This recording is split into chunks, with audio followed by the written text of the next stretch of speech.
any person who intentionally files a false report of child abuse or neglect can be held accountable and charged with the Class A misdemeanor.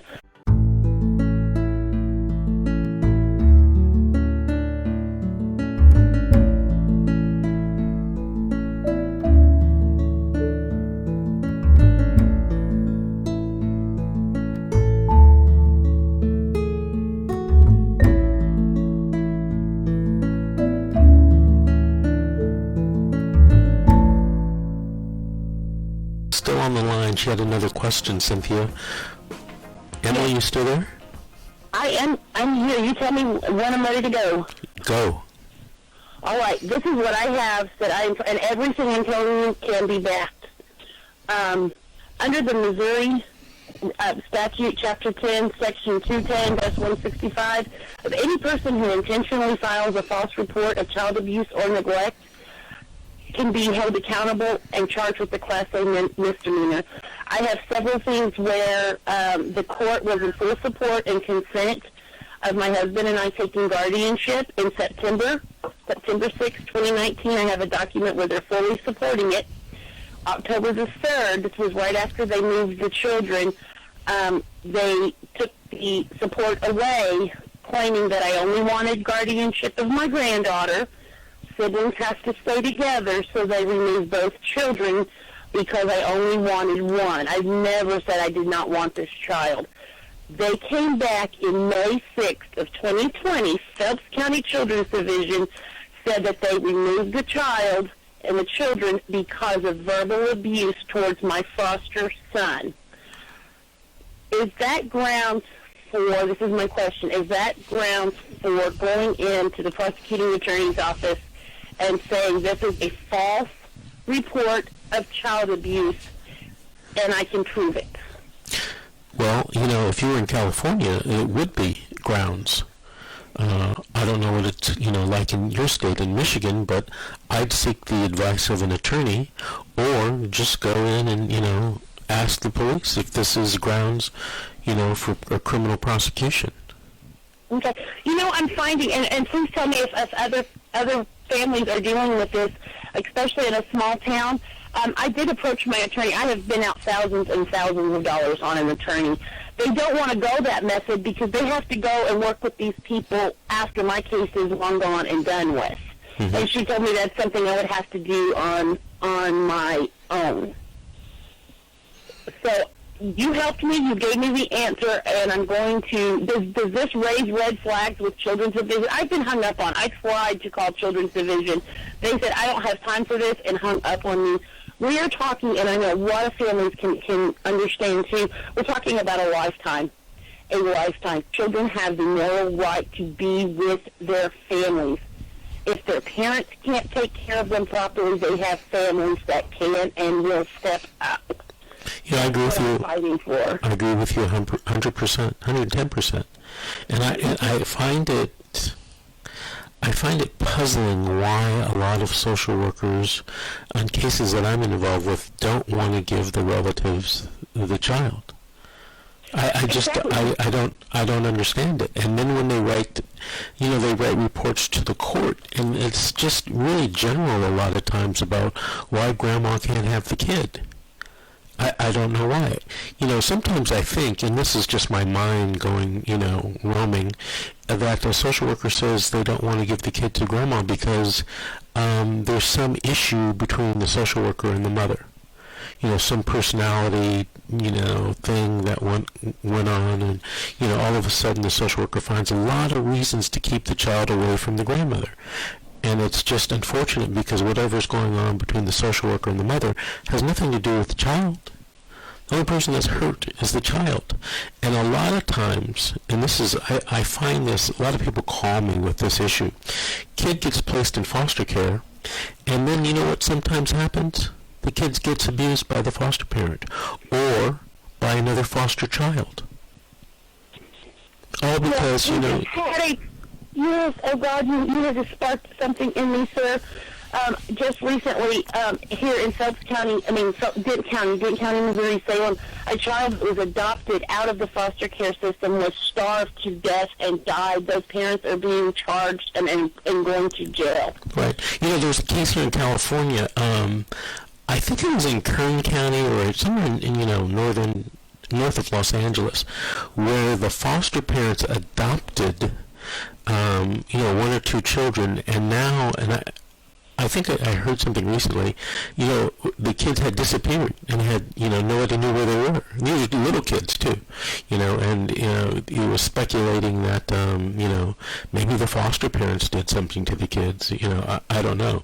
I'm involved in a case right now in another county, not Los Angeles, where they wouldn't let the grandmother, adopt the child, and they place the child with a foster parent, and guess who does all the babysitting for the kid? The grandmother. Oh my God. The foster parent works, so she uses the grandmother as the babysitter. The foster parent, goes on vacations apparently quite a bit, and guess who the child stays with? The grandmother. Now that's a good thing, I guess. The grandmother gets to see the child, and the child and the grandparent have a bond, an emotional and psychological and physical bond. But CPS wouldn't place the child with the grandmother. Like what? What's going on? Anyway, listen, we got to take another call. Thank you for calling, Emily. Call us in a few weeks. Give us an update. We appreciate your call. Cynthia, go ahead. Well, yeah, let's take another caller. We're going to do another Emily from Wyoming this time. No, I think it's Emily, Karen. are you there? I'm sorry, it's Karen from Wyoming. Karen, you said Emily. Karen? Yeah. Karen from Wyoming. Hi, Karen. Hi. Do you have a question to ask or a story to tell? I guess it could be both because it's actually an ongoing thing right now, and I don't know where to turn to because if my child is in, to start with, my child is in a Chin's case, and I don't understand that. I've been participating in detainees, but anyway, I have applied for an attorney. I've been denied because I'm not being charged with anything, okay? So I don't qualify for an attorney, and then also I'm not being kept aware of court hearings and stuff, and how the petition originally started. The officer and the prosecuting attorney under oath lied and said that my child was on the run when she wasn't. She was the only placed in a foster home in another county 30 miles from here. And when I stood my ground, and she was released back to me because I didn't have a shelter care hearing. This time they filed a shelter care hearing. My child has been in a group home, and it's about a 2-hour drive from where I live at. All right, and she's been there since September, and this is now, it's almost stepping into 6 months, and I have not had an overnight with her. I've only had 3 visits with her, and we had a disposition hearing, and nothing's been really settled on it. And I'm baffled. They want to put her out of the group home into a foster home instead of bringing her home to me, and I don't understand it. And since I don't have an attorney, I can't get any answers from the prosecuting attorney because my attorney's supposed to contact them and go, I don't qualify for an attorney. I'm not being charged with anything. Okay, well, hold on a second. I'm kind of shocked that Wyoming has that situation where they don't give every parent, when they take your child, an attorney. But be that as it may, you can go and hire an attorney.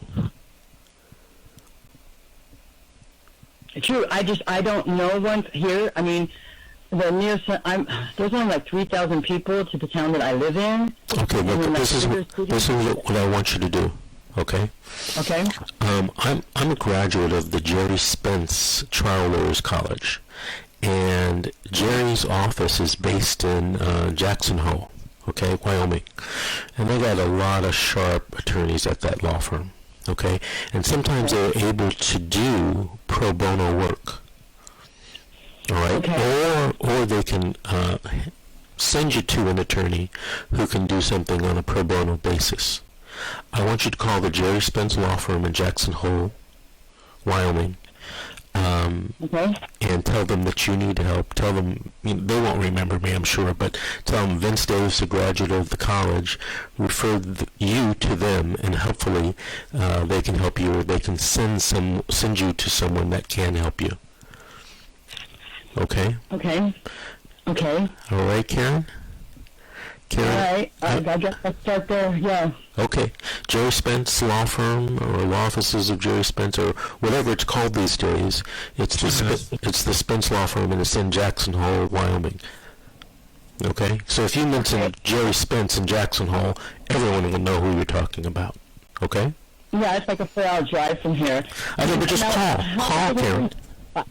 I will. Okay. And how do I legally stand as far as the time frame? Because since the disposition or whatever, the judge has released my daughter's attorney, even though the case isn't closed. And I don't even know when the next court hearing is.